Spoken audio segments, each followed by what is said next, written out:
Argentina জিতলেই ফিফার সাজানো নাটক, আর ব্রাজিল জিতলেই বিশ্বকাপ গ্রেটেস্ট শো অন আর্থ। সাম্প্রতিক সময় সাধারণ দর্শক থেকে শুরু করে বেশ কিছু কথিত বিশ্লেষক মনে করেন ফিফা বিশ্বকাপ সাজানো, তবে সেটি তারা তখনই মনে করেন যখন আর্জেন্টিনা জয় পায়। অথচ একইভাবে ব্রাজিল জয় পেলেও তখন ফিফার দোষ নয়, বরং নিজেদের দলের যোগ্যতার বন্দনায় মেতে ওঠেন তারা। এর সবচেয়ে বড় উদাহরণ দেখা গেছে 2022 বিশ্বকাপের ফাইনালে। সেই ম্যাচে আর্জেন্টিনার চেয়ে ফ্রান্সই বেশি পেনাল্টি পেয়েছিল, তবুও বিতর্কের কেন্দ্রবিন্দুতে ছিল আর্জেন্টিনা।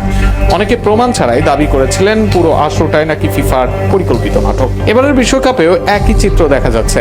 এখনো পর্যন্ত আর্জেন্টিনা কোনো বড় বিতর্কিত পেনাল্টির সুযোগ না পেলেও নকআউটে সম্ভাব্য প্রতিপক্ষের নাম সামনে আসতে অনেকে বলতে শুরু করেন ফিফা নাকি ইচ্ছাকৃতভাবে সহজ পথ তৈরি করে দিয়েছে, অথচ বাস্তবতা ভিন্ন। নকআউটে আর্জেন্টিনার প্রতিপক্ষ হওয়ার কথা ছিল স্পেন কিংবা উরুগুয়ের মতো শক্তিশালী দল, কিন্তু চমক দেখিয়ে কেপ ভার্দে উরুগুয়েকে বিদায় করে এবং স্পেনকে রুখে দিয়ে নিজেরাই নকআউটে জায়গা করে নেয়। সেই অপ্রত্যাশিত ফলাফলের দায়ও অনেকে ফিফার উপর চাপানোর চেষ্টা করেন। অন্যদিকে ব্রাজিল যখন কঠিন লড়াইয়ের পর ঘুরে দাঁড়িয়ে জয় পায়, তখন সেই অভিযোগগুলো যেন হঠাৎ করে হারিয়ে যায়। সর্বশেষ ম্যাচের শুরুতে পিছিয়ে পড়লেও দ্বিতীয়ার্ধে দুর্দান্ত ফুটবল উপহার দেয় সেলেসাওরা।